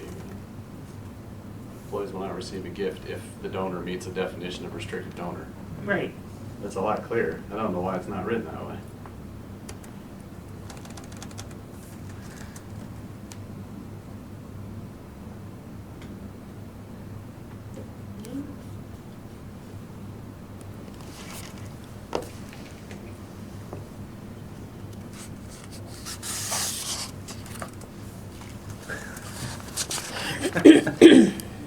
But Brady, Gifts which are given to an employee for the employee's wedding or 25th or 50th wedding anniversary. Oh, yeah, that's in state statute. Oh, there are ones in between. Don't worry about it. 27, yeah, that is this, or 20, yeah, but it said, yeah, or which employee, or, so they're just like making sure you understand that it doesn't matter if there's their 25th or their 50th, it still is not okay.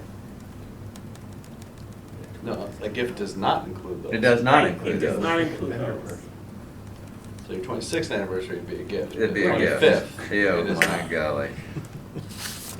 Yeah. How long you two been married? Well, 21 years. and- Nope, no gift for you. No, no, right now. Gotta wait till It is, 25th. exactly. Yeah, Hang in I there, have my buddy. list of things Hang that in there. I'm desiring, so didn't run it by Jenny first. But I think she'll approve it. Oh my gosh, why did it, and you said back to actual, It's in state statute. Yeah. Because when I first saw it in here, I thought it was ludicrous, and I Yeah. thought that should be lined out, and I went and looked, and it's in And the it's state literally in there. statute. Yeah, that is. This- that's this what made me entire set giggle, of just bullets, like- it's in yeah. state It literally statute. comes right out of the Okay. state statute, so Oh, so then. funeral flowers, I mean, all that stuff, it's right in there. Okay. Okay. So Brady, just a couple more years. Couple more. That's right. Yeah, we can do that.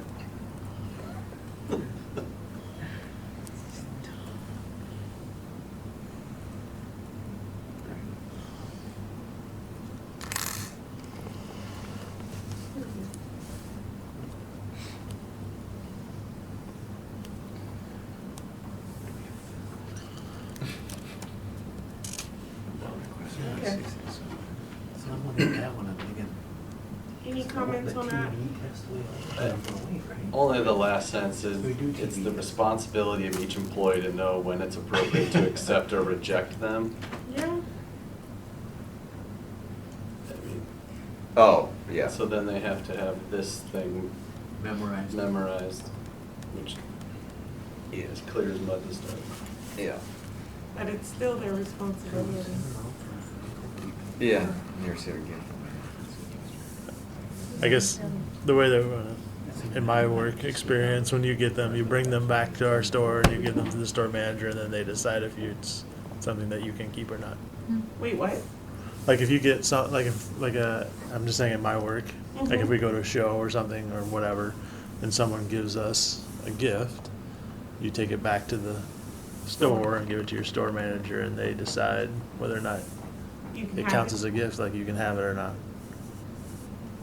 And if you Which don't, is just why when you store go to it. it or not. IASB and you go out onto the vendor floor, everything on the vendor floor is $2.99 or less.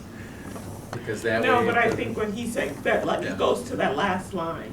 Yeah, that way I'm not memorizing whatever they decide is Right. related. That's above your pay See, grade. and with the university, it is worded, it's the employee's responsibility To know this stuff. to know if you can accept the gift, and if somebody wants to give me a gift card to Starbucks for $50. Wouldn't it be better to say, if there's a question, it's the responsibility of the employee to seek an opinion Realtors. or something, you know, as opposed to just knowing? I It's mean, their we could- responsibility to check.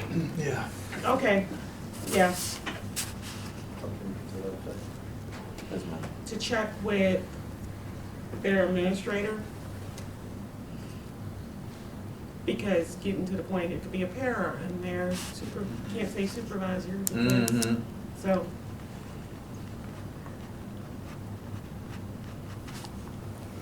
And for the record, And I'm sure I do every not employee keep is that. gonna read this verbatim. I've had to send anything back. Yeah, exactly. I'm reading No all one's these sending going them from to that. us. I No, I really get don't them know all why the they time have from the double realtors. negative including there. Yeah, Yeah. 'cause especially it's Yeah. recruitment season Some not for me, necessary. so, New staff. yep. Kind of a triple Come to negative. you, do. Yeah. But, The realtors. sometimes. Okay. Employee outside employment. Just a quick, was there a 4.2.5? It goes from 4 to 6. Sometimes when IASB purges a policy, they don't renumber, so Oh. there probably was a 2.5 at one point in time. And they purged it. Purged it, didn't renumber it. Okay. Hmm. I'm gonna check. See what it was that. That would said, have I'm to gonna do with, check. like, the use There'll of be- typewriters in the Yeah. school district. I was just gonna Personal say, it's gonna be information. It could happen, yeah. Yeah, that's right. Nope, there is no Rotary 402.5. phones. Okay. Goes 402.4, There, 402.6. Don't give your pager. That's right. See, that could be another communication. Your MySpace page. Yeah. I get I have a lot of likes on that thing. So it says it's the responsibility of the super to counsel employees, whether full-time or part-time. Well, I don't counsel them, so it may be supervisor might fit best in there. Superintendent or designee. is what I would Yeah. say. No, Yeah, before because- you, well, right after though, it says the judgment of the superintendent and the employee's Please immediate immediate supervisor. supervisor. Yeah. Yeah. Just for consistency in that sentence, you might want to put employee's immediate supervisor. But getting, I know the paras, I know yeah, that, so that's yeah. what's like, should it be Yeah, I agree. superintendent you're or right. designee Yeah, in both and places? both of them. Yeah. Because I'll tell you what, I mean, when you That's think true. about 2,000 employees, we got a lot of people that have two Oh, jobs. goodness Right. gracious, yes. I couldn't list 5 of them. No. They never comes to me. But it makes sense that the folks like, you know. Sure, like Dave Amy, McKenzie's working with the Chase, custodians and determining whether or not their second job is getting in the way of their first job, yeah. Right. Yeah. Okay. Yeah. Outside Anything else of with those changes? So they, have we, this is just a question, we may request the employee to cease the outside employment as a condition of continued employment. That's good. It says the board may request that.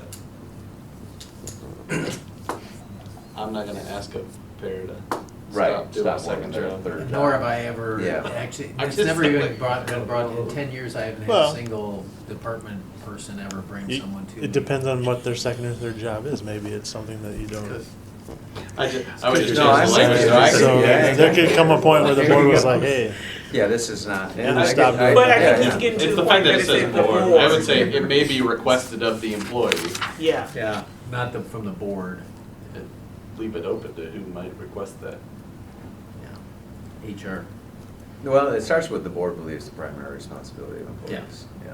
It's fair. Yeah. But- I think that's maybe like The the board last or step. I mean, designee. the HR director could ask them to stop doing Maybe it. They're like, that's whatever. what it's And elevated now to you're that going to the point. board is saying, we're the last step. Either you stop or you don't. Yeah, because you cover every employee, and Yeah. that would be the, Normally, it's not a, like, substance of what the other job is conflict. It's a, look, we hired you to work with kids as a para. The school day is from, It is.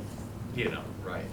You can't have a second job during this time, right? Yeah, It's not, exactly. that's Yeah. what the conflicts are, and so it's a, you know, you can have a second job, but you need to fulfill the duties of your job. Yes. And then those are in conflict and they can't do it, Yeah. right? yeah. So, Okay. like, that's why they don't get to Steve, because we try to find ways to get to them that Yeah. are more procedural than anything else. But if they just kept saying no, and you, I mean, like, we would be the last stop of Stop. saying like. Yeah, Yeah, but that's I the think same that's- with, yeah, I think that's why it's in That's there. why Yes. it's there. Probably, Cause, yeah. I mean, it's like, that progression. one of Yeah. them said, it starts with the board and it ends with the board That's- saying, Yeah, yeah. Oh, the licensed Employee employee physical. tutoring, we're getting to that one. Oh, boy. wait, are we still on? Yeah, sorry, that's Mhm. that's a cross-reference, because that is where it gets, that's where it gets a little, yeah, tricky. Come on, 6 o'clock. That was, I'm gonna go down to 4083 now. oh my No. gosh, look at that. We're on So- 4031. We are, No, but we I wanna are. look at it. Did you all, why you don't wanna look at it? No, I no, just wanna that's- look at 483. In all honesty, Steve was asking me, I'll have to check with the guys at the physical plan, but I don't think that we made anybody do physical examinations as a part of their employment. This Years does- ago. Yes, Yeah, years years ago ago. you did. Oh, yeah. Years ago, but not Yeah. anymore. I had Oh, to. okay. Yeah. So that might not be a relevant policy anymore? Right. Specifically Yeah. says The school School bus bus drivers is what it School bus speaks drivers. to, We yeah. We don't We don't hire Employ school 'em, bus school bus yeah. drivers. Yeah. So this one could just be, Right, this one will be total red. Let's go and look at 403, Brady. And every other year. Oh, see, I don't, oh, Earlier. 4 was the employees. are you on 3-1? I'm on 3-1, so yeah. That's just talking about school bus drivers. School bus Yeah. drivers, yeah. Yeah. Which we don't employ. We don't employ. Right. Yep. So it's not relevant for us. So it would be all red because we don't require physical examinations. Well, the rest of it, yeah, the third paragraph doesn't explicitly say school bus drivers, and it kind of takes a detour from the first 2 paragraphs there. Well, that's what I'm thinking. I don't think it's just about school bus drivers, but. No, No. because, Now, see, that's one where it says that But, third paragraph, so clearly if you're That just takes the evidencing- right turn, yeah. right? from- Yeah, You've got because some, they're talking about you mental get some health. performance issues and we can send you for some type of review. do we actually do that? Why, physical examination? Where Fitness for somebody else- duty? Yeah. Yeah, we've done that. People coming off leave sometimes. So is it just the first? So strike this first 2 paragraphs and keep the second 2? Yeah. I mean, Well, if that's what, Or any line with school bus driver. Yeah, you could leave the very first. The very first line. Sentence. the would be very changed. first sentence, but Could stay. the, starting at Okay. school bus drivers and ending with 4 bus drivers would be taken out. Mhm.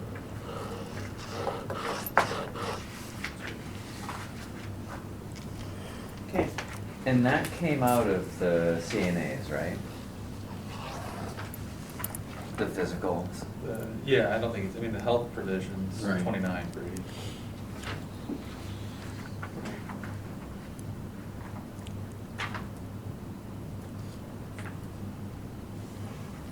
Yeah.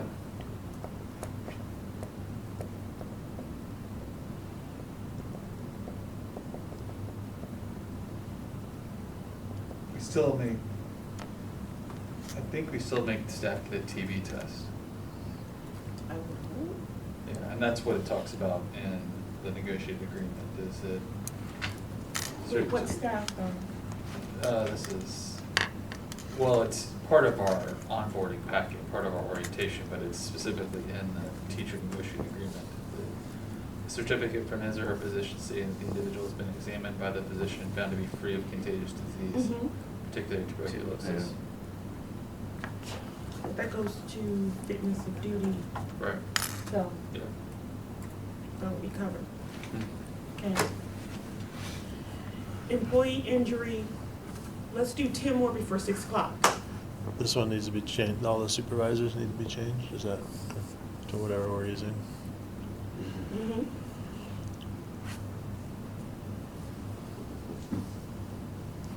So you're on 432, employee injury in the job, is that? Yeah, there's a lot of stuff about the employee supervisor does this. We're putting employee, Changing Yeah. the language. Let's Keeping see it what the- consistent with what we're saying. Yep.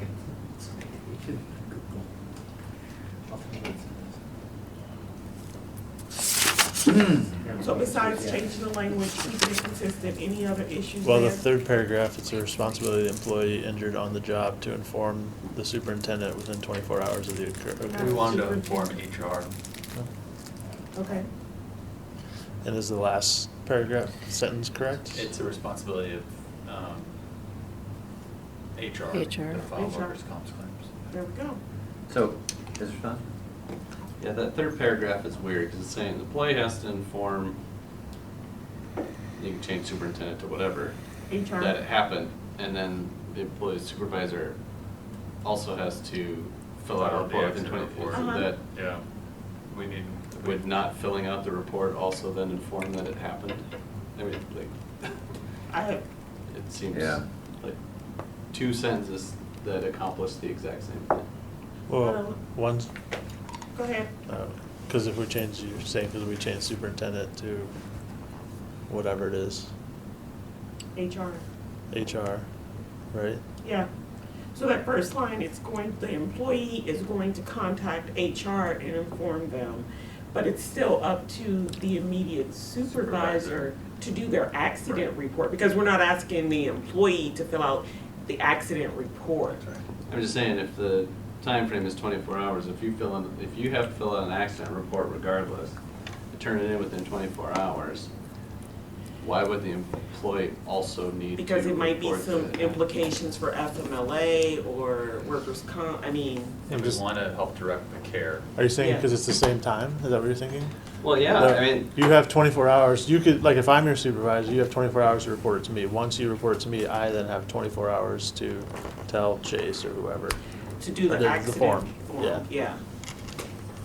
I don't know, only reason why I sort of, that's the same policy we follow at the university. That an injured employee has to tell HR because they're dealing with the care Right. issue. And then they also have to tell their supervisor because I'm dealing with the university paperwork and filing claims and all this other stuff.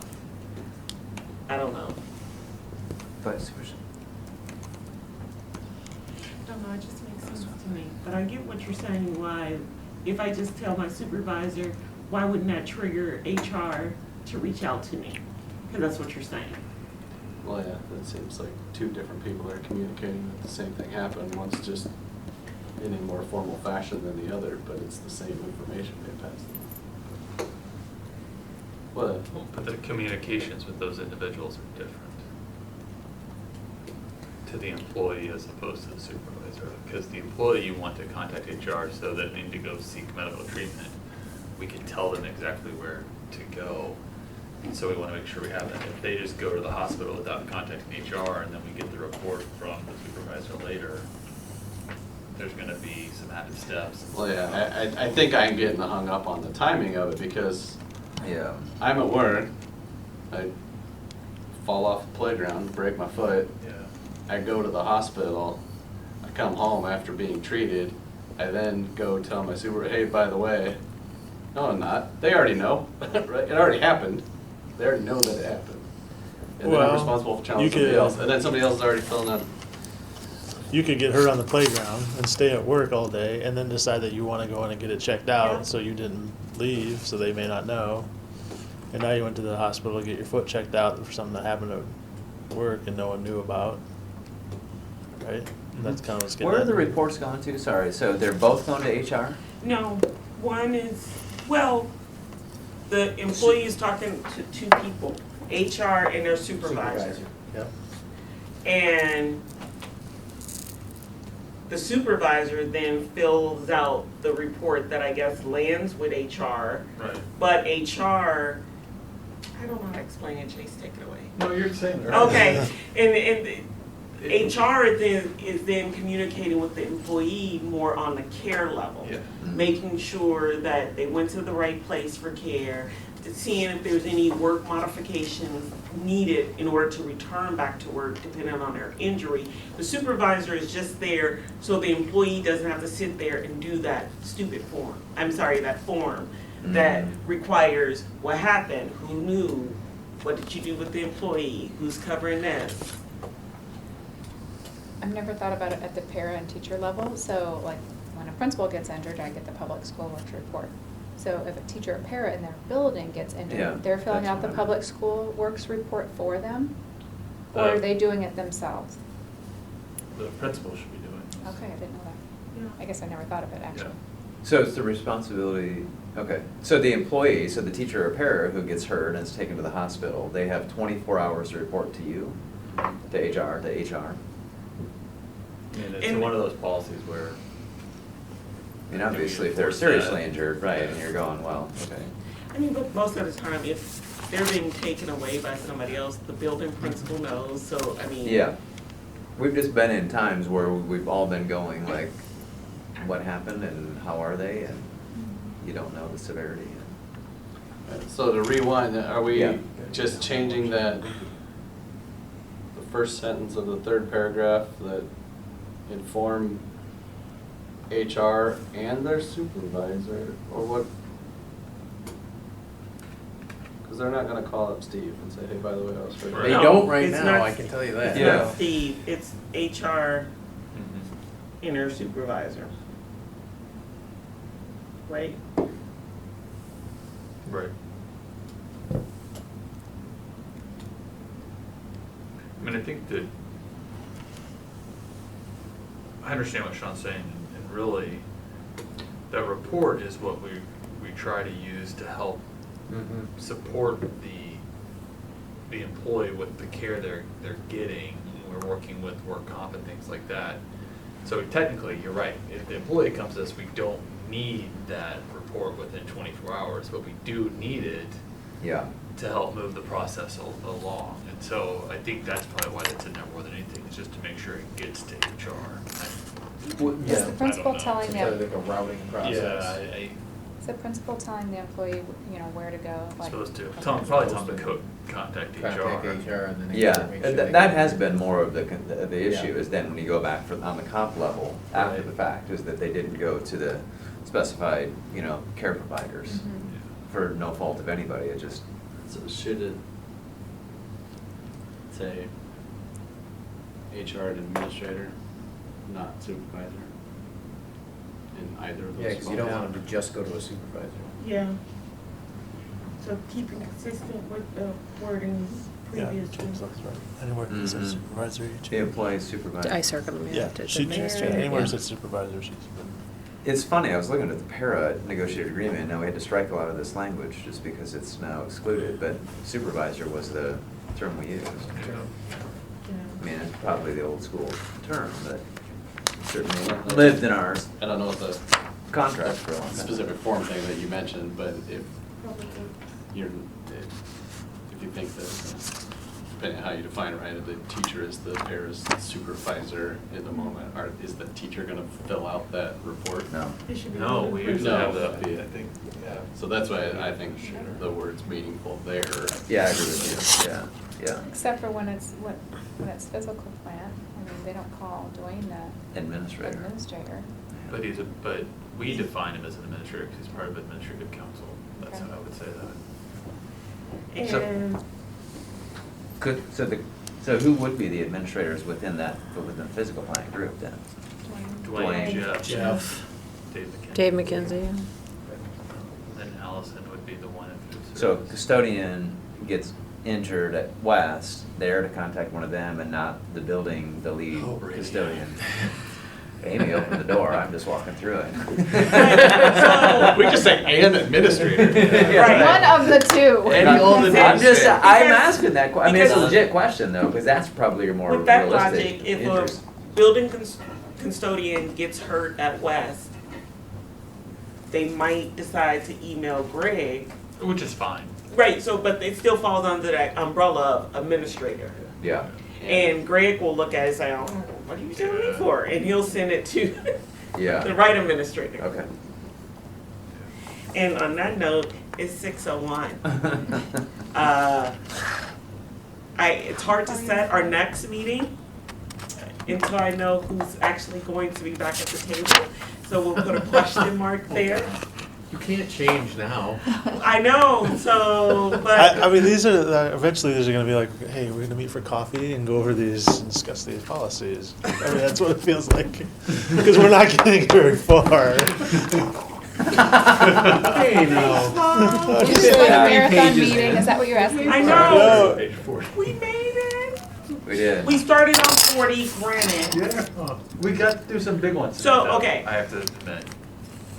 Going along with that, I think for future, depending on if I have two people back at the table with me, we can maybe discuss different ways to move us further. I don't mind these discussions, they're good, I'm actually learning a whole lot. Yeah. so I Oh my really- God. but- They are. Fine. They are Yeah. good. They are good. I mean, they, We you know, will pick up hopefully on 403.3. Oh, I'm looking forward to communicable Communi- diseases. Yes.